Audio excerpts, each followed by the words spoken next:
climb up the bottom line. And welcome to the Back Brief, special Christmas edition. I'm Rod Rodriguez, and my guest today is a voice you've all heard. He is a Connecting Vets reporter, but he's also a podcast host. He's a radio guy on top of that. You've probably heard his voice. He's is it accuracy or a shock jock, Phil Briggs? I mean, at one point, I was, maybe a jock. I don't know how shocked I was. How shocking was Phil Briggs? Phil, one of the things I love about working in radio is meeting people like you, because I'm not a radio guy. I don't have a voice for radio. You have this presence. Can you lay down a little something people might have heard you in the towns and the cities that you were DJ in? I want to hear it. I want to get some of that Phil Briggs. Yeah. Well, the key is acting. And most of the time, if they want like an idiot, then I'm perfect for that. Cause I'm like kind of like a middle age range. I can be 20 something to 40 something. And, for Taco Bell, it was, dude, get the all new quesalupa with the Mountain Dew punch freeze. So there you go, folks. You've probably heard Phil Briggs hawking Taco Bell tacos to you. But this is it's great to talk to you again on a couple of different levels, because I mentioned this in some other podcasts and other shows.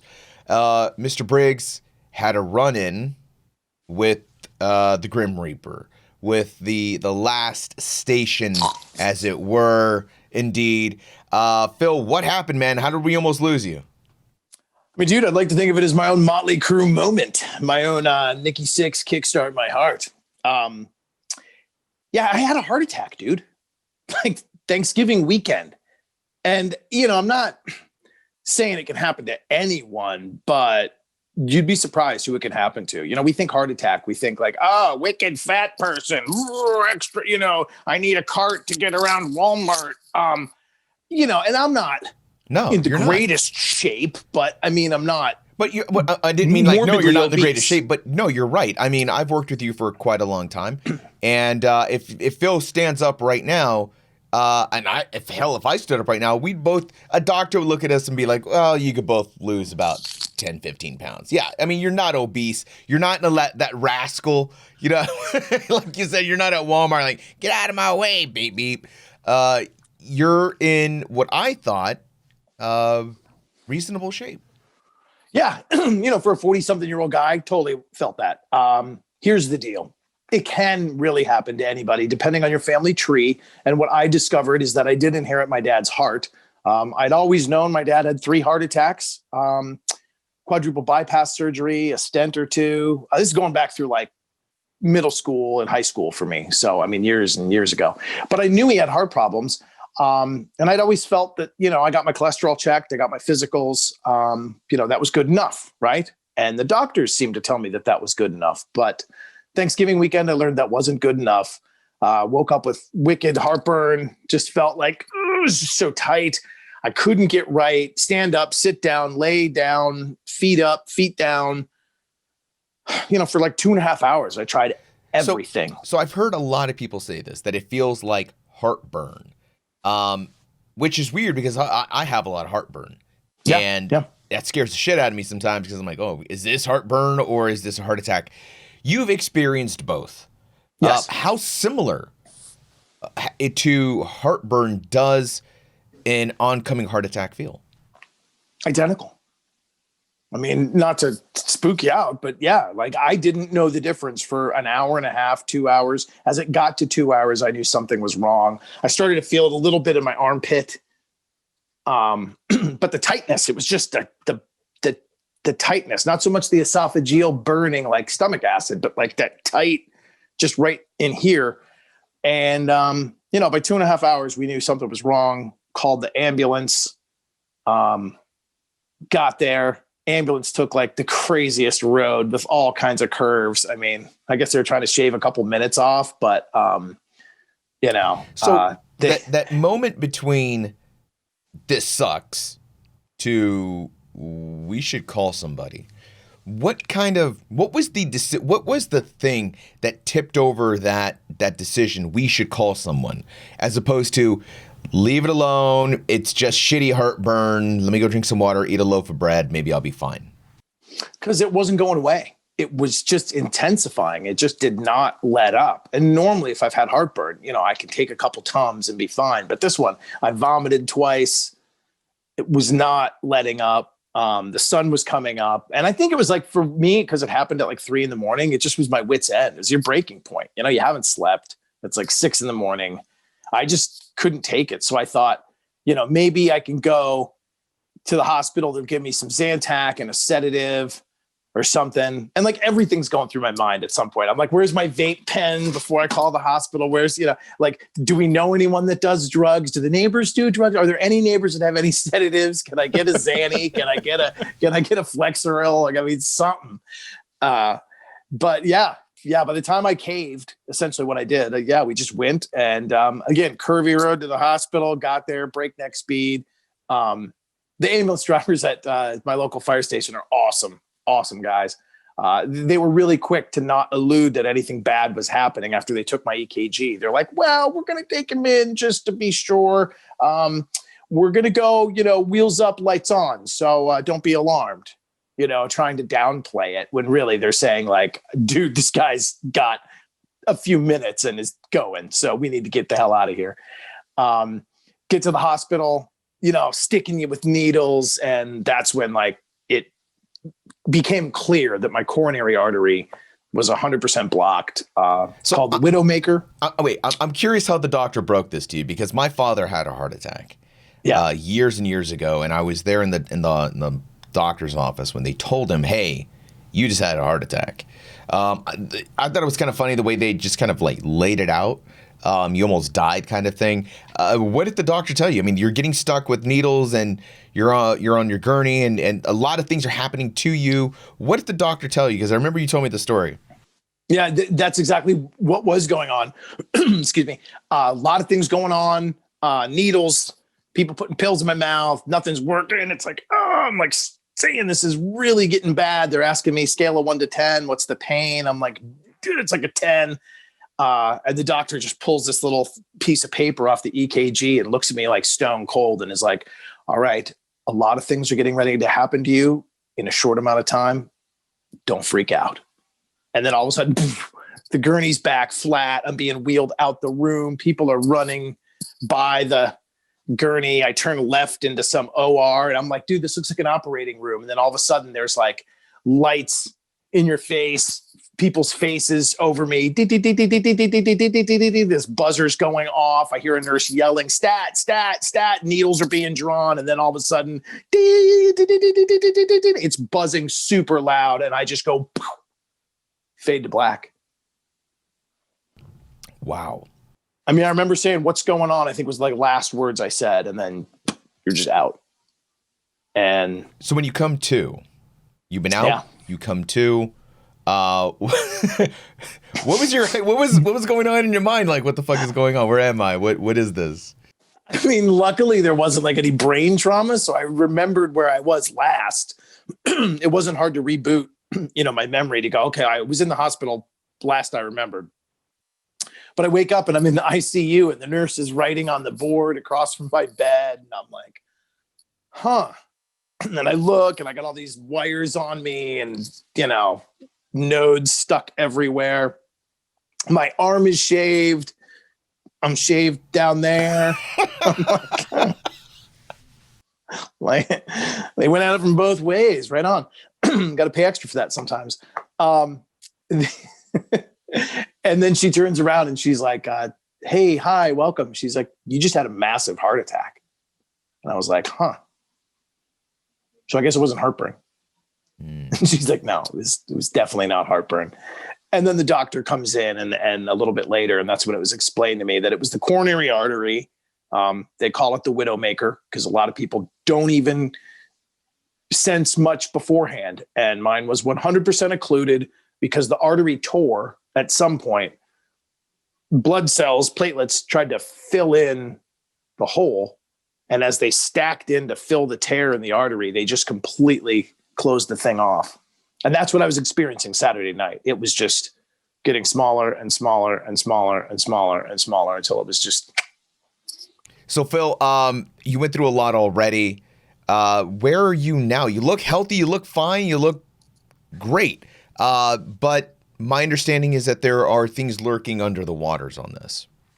Yeah. I mean, the thing about a heart attack is that you have to, one, you identify why you had it. Mine was genetic. Two, you got to see what it has done to you. And what I learned is that after one, some of the heart tissue sometimes is dead. It does not come back. And then it basically affects how much blood is pumped out of your heart. The thing contracts and then it releases and the blood goes out, and that's how we get our circulation. And I think for most people, the heart squeezes out 65 to 70% of the blood that's in it every time it beats. And mine's only about 35% right now. So that's what we're waiting on. So I'm taking a ton of meds to try to get that thing fixed.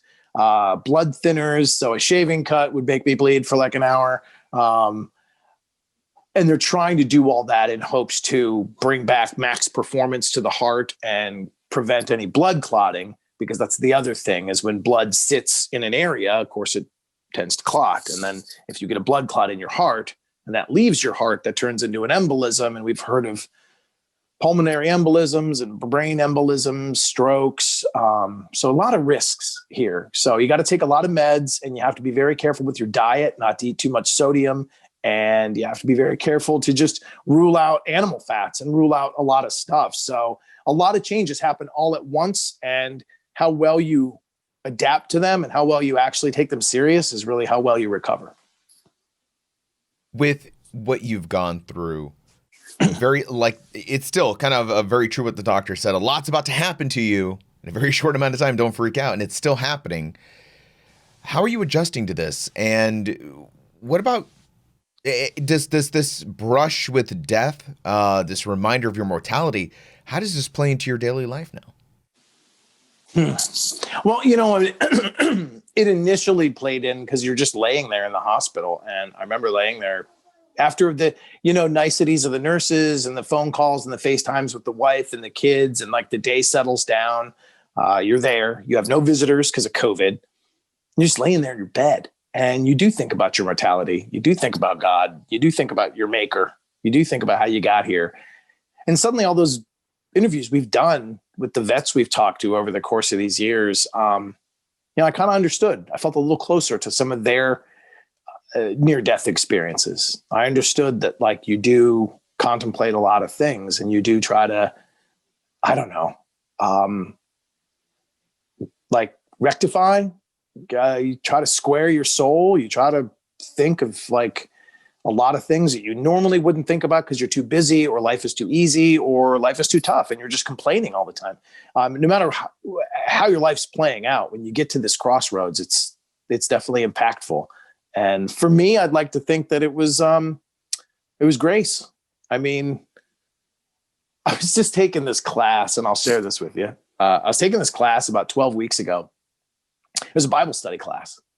Took it on Tuesday nights with my church. I just felt I needed it this year. This year has been crap. It's been a crap sandwich. It's just sucked in so many ways. And I didn't know, what to do. And I certainly don't know a lot about being a Christian. And I thought, what the heck? I'll take this. I'll learn. It was a real 101, kind of teaching you what's in the Bible and sort of how to read it.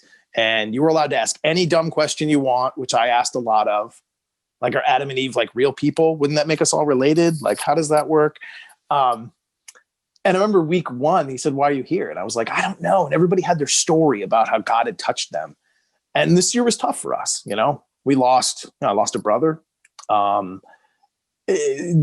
Financially, it's been a burden. It's been just horrible.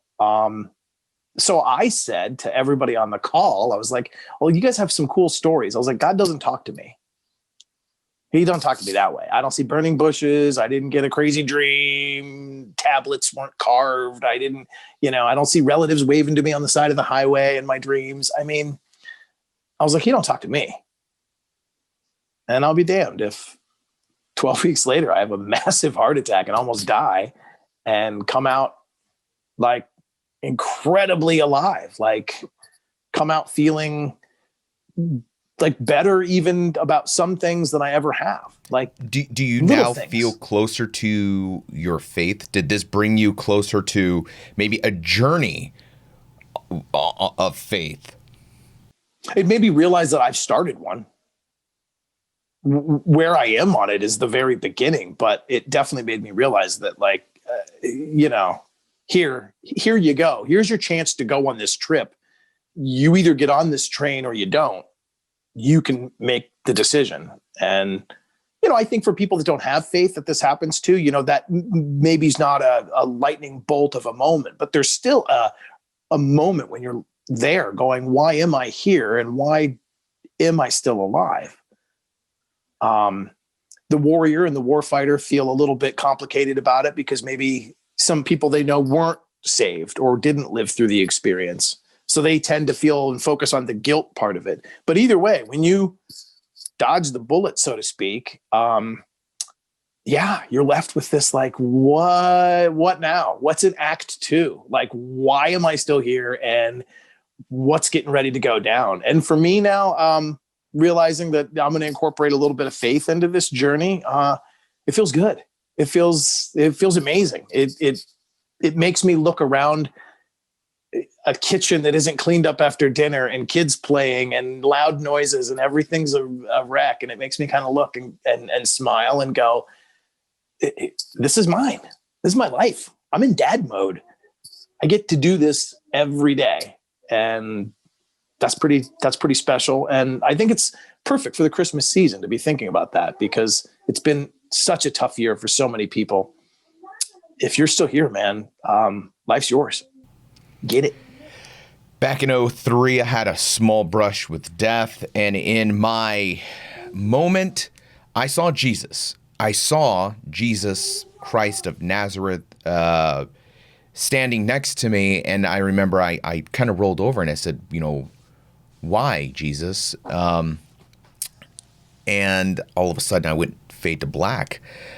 Turns out that Jesus was actually a Blackwater medic who was giving me an IV, and he had a giant old beard, long hair.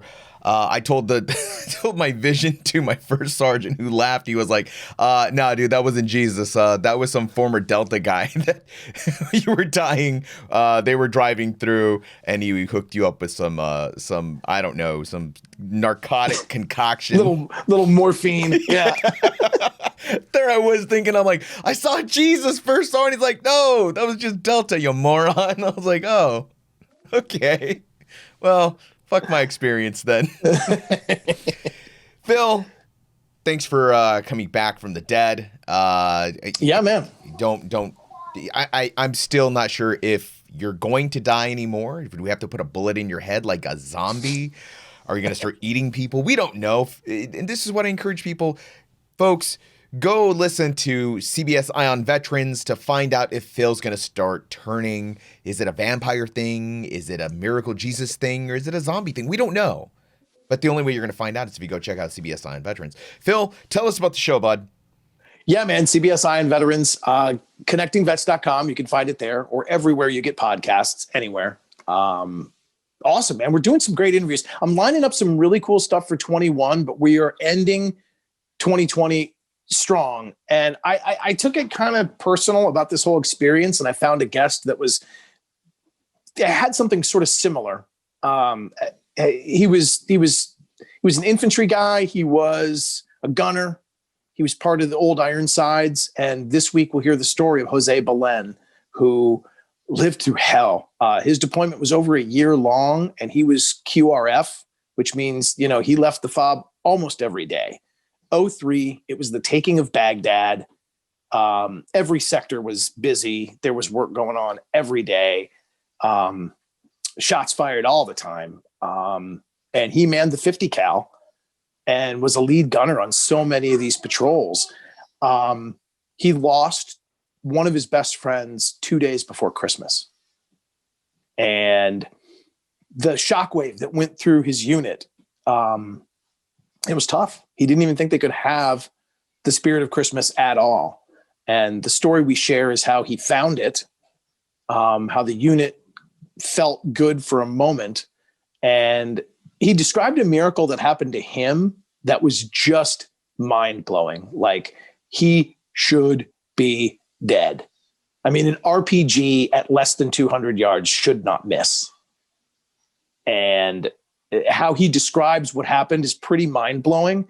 And I got to say, Jose Belen was one of my favorite people to talk to this year. And I can't ever say I have a favorite, because I love all the guys I talk to. I love all the women, all the people, all the guests, all the causes, all the legislation. I mean, it's all very important for veterans. But when you get one of the storytellers, when you get the wounded in action guy, when you get the near-death experience, there's something so incredible to take away from that should distract us from our own life and make us realize that, like, there's something bigger going on. And no matter what you believe, how you believe, there's something bigger than our own daily grind. And this guy just captured it perfectly. So that's this week. It's called Christmas in a Combat Zone, story of Army veteran Jose Belen and how Christmas was saved in Baghdad in 2003. And I'll leave you with this. Not to take away from the podcast, I want you to listen, but I also have a homework assignment. And if you have anything in your family tree, from like colorblind to craziness, I say that with all love in my heart. If there's anything in your family tree, from your grandparents to your parents, diabetes, whatever, get your physical. And as you begin the new year, my doctor told me my cholesterol was fine and my blood pressure was fine. Didn't factor in my dad's family history. I should have either forced him to give me a stress test or pay for something out of pocket. And if your doctor and your insurance won't cover it, and you think you might be, prone to diabetes, or you might be prone to heart disease, push for it, fight for it. Don't take "you look fine" for an answer, or don't just take simple blood work and your cholesterol levels seemed fine. Mine did too. Only fine for me was about 50% of what, or needs to be about 50% of what fine is for the rest of America. Make your New Year's resolution to go out and get yourself checked, and don't take no for an answer, man. Look at that family tree and fight for you, because there's a lot of living out there for us, man. And we're in our, those of us that are veterans, we're getting a little bit older. We got a lot left to do, man. If they haven't taken us yet, and we're getting fatter. Hey, I'm part of this problem. Fatter. I'm with you guys. Listen, we get out, we balloon, and the thing is, I see some of y'all veterans out there that are kind of celebrating the dad bod. We're celebrating like the beer gut, and look, I've gone through Facebook, stalked some of the people that I served with, and they got freaking fat, dude. We can't do that. Okay, yeah. First and foremost, it's not a good look for us. Secondly, it's just shaving off years of our life that we want to spend with our friends and our family and our kids and our grandkids. I'm 40 years old. I guess my cohort of folks, we're all getting 40, 42, 45. By the way, the same week that Phil hit me up and said, "Hey man, I had a heart attack," I found out from two different soldiers, two different veterans that I served with, that NCOs that we knew that were a little older than us, they died from heart attacks. Yeah.